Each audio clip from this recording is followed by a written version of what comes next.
Bonjour à toutes et à tous. Dans le chapitre précédent, nous avons vu les paramètres spécifiques aux vidéos. Dans ce chapitre, nous allons voir à quoi servent les réglages dans la partie paramètres communs. Comme son intitulé le dit, ces paramètres sont les mêmes pour tous les types d'éléments, mais, comme toujours, ils sont applicables indépendamment à chacun d'eux. Vous allez voir également qu'ils vous seront très utiles lors de la création d'animations avancées. Voyons cela. Ouvrez votre programme et insérez une vue vide. Sa durée et sa transition n'ont pas d'importance dans ce chapitre, laissez-les donc à leur valeur par défaut. Sélectionnez votre vue et ouvrez l'éditeur Objets et animations. Comme je vous l'ai dit en introduction, les commandes communes sont les mêmes pour tous les types d'éléments, mais pour en voir les effets, nous devons utiliser un élément visible, comme une photo, car, sur un cadre ou un masque vide, vu que par défaut ils sont invisibles, nous n'en verrions pas les effets, même s'ils leur seront bel et bien appliqués. Ajoutez donc une image dans votre montage. Pour ce faire, comme vu précédemment, vous avez l'icône de commande. Ajoutez image dans le bandeau supérieur, mais également, si vous faites un clic droit dans la zone des éléments, dans le menu contextuel s'ouvrant, vous avez également toutes les commandes d'ajout d'éléments, plus bien d'autres qui nous seront très utiles à l'avenir. Bien, ajoutons donc une image, son format et sa taille n'ont pas d'importance pour les paramètres communs. Maintenant, et suivant la résolution de votre écran, il est fort probable qu'il n'apparaisse pas, en tout, ou en partie, donc, utilisez la barre de défilement verticale pour faire défiler cet onglet vers le haut, afin de voir tous ces différents paramètres. Le sous-menu commun est composé de 5 cases à cocher, plus de commandes ajustables. Une troisième sera disponible si vous cochez la case ombre. Prenons-les dans l'ordre. En premier, nous avons l'option « Ne pas sélectionner au clic » et elle est désactivée par défaut. Cette option vous permet, quand elle est activée, de désactiver la sélection de l'élément par un clic dans la zone de vue de votre montage.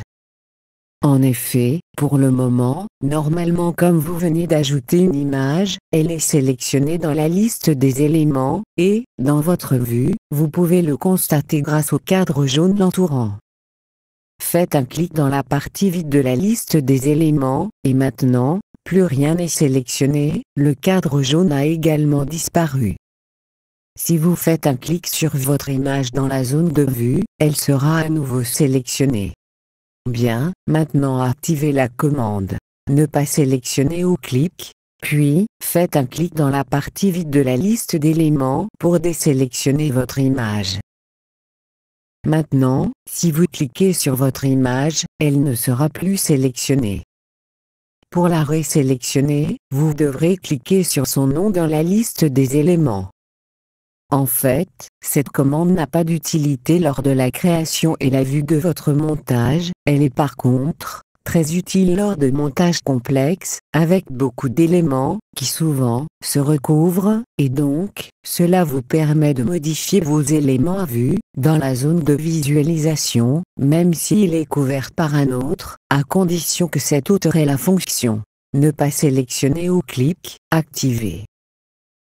Pour le moment, décochez cette option, et voyons les deux commandes suivantes. Afficher le recto, et afficher le verso, qui, elles d'origine, sont activées.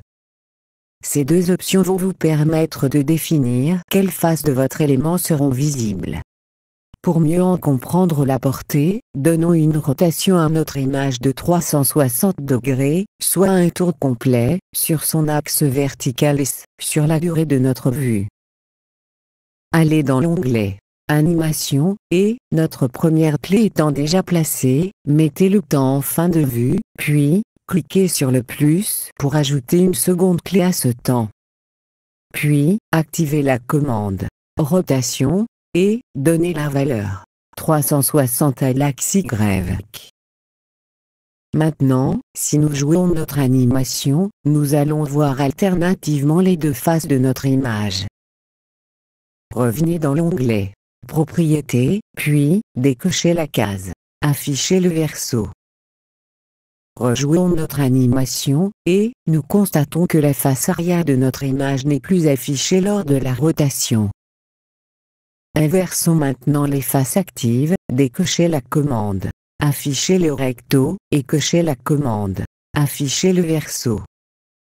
Maintenant, lors de notre animation, seule la face arrière de notre image sera affichée.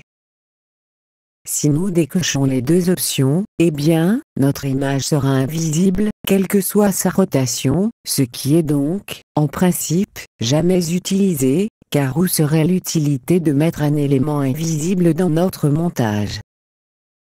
En bref, vous verrez que ces deux commandes vous seront très utiles lors de l'animation d'objets composés, comme des cubes, des tubes, ou encore, lors de la rotation d'éléments tout simplement. La quatrième commande, Cacher enfant, ne vous sera utile que lorsque vous créerez des animations avec des éléments liés entre eux. Elle vous permet d'affecter automatiquement les commandes Afficher le recto et Afficher le verso aux éléments qui seront liés à celui possédant cette option active. Il est encore un peu tôt dans nos tutoriels pour en voir toute la portée, et nous y reviendrons lors du chapitre consacré à la liaison entre objets et éléments. La commande suivante, Ombre, vous permet, quand vous l'activez, de placer un effet d'ombrage sous votre image. Pour en voir la portée, nous devons réduire la taille de notre image, et donc, dans l'onglet Animation, régler sa taille à 80% sur ces deux axes. Bien, mais par défaut notre fond d'écran est noir, et il y sera difficile d'y voir une ombre. Faites donc un clic droit dans la zone vide de la liste des éléments, et cliquez sur Ajouter un rectangle. Celui-ci étant placé devant notre image, utilisez la combinaison de touches majuscule plus CTRL plus page d'œuvre pour déplacer notre rectangle vers le bas dans la liste, et donc en deuxième position. Revenez dans l'onglet Propriétés, sélectionnez l'image dans la liste des éléments, et cochez la commande Ombre. Maintenant, notre ombre est bien visible, et la commande Paramètres est active. Cliquez dessus pour ouvrir sa fenêtre de contrôle. Celle-ci est composée des commandes vous permettant d'ajuster l'ombre portée par l'objet à votre goût. Dans l'ordre, nous avons la couleur, qui, par un clic dans sa zone de prévu, vous permet de modifier la couleur de l'ombre à l'aide du menu de couleur du programme. Par défaut, c'est le noir qui est utilisé.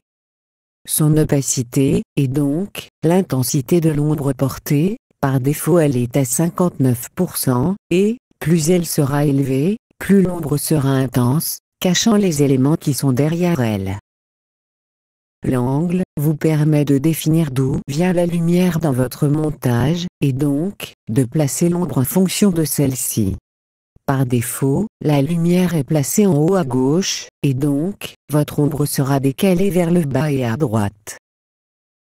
La distance vous permet de définir l'angle formé entre la source de lumière et votre montage. Plus celui-ci sera grand, plus le décalage de votre ombre sera grand également, et, à 0, pour n'importe quel angle, votre ombre sera centrée par rapport à votre image, comme si la lumière venait de pleine face à celle-ci. La taille vous permet d'agrandir l'ombre, comme si vous rapprochiez la source de lumière. Le menu déroulant suivant vous permet de définir un type d'ombre. Par défaut, il est sur linéaire. Je ne vais pas tous vous les détailler, il vous sera beaucoup plus facile de les voir par vous-même en effectuant un test des différents types d'ombres proposés. La commande Modèle d'ombre vous permet d'enregistrer les différents modèles que vous créez, et, par la suite, de pouvoir réutiliser ces modèles directement, sans devoir en redéfinir tous leurs paramètres. Enfin, vous avez la case à cocher. Ombre pour mode 3D. Cochez ces commandes si vous utilisez de l'animation avec des rotations 3D, cela obligera le programme à placer votre ombre toujours derrière l'élément, et correctement suite à ses déplacements et rotations.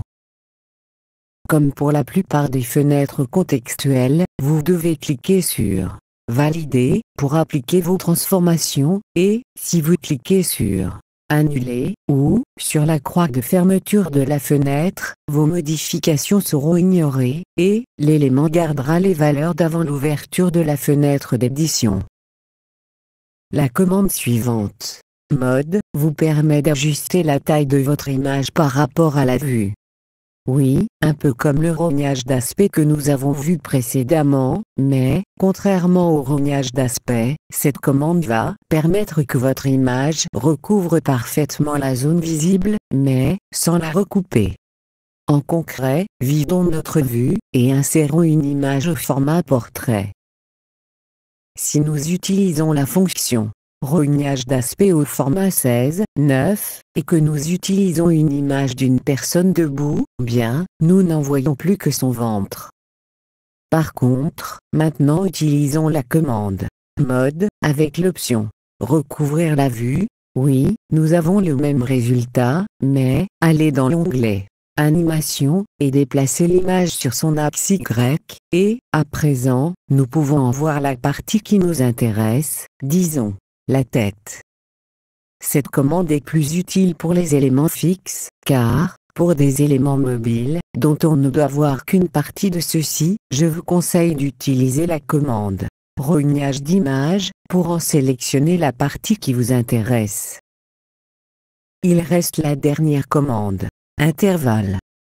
Cette commande double, va nous permettre de définir le moment où notre élément sera visible à l'écran. Celui-ci sera visible entre ses temps de début et de fin, exprimé en millisecondes.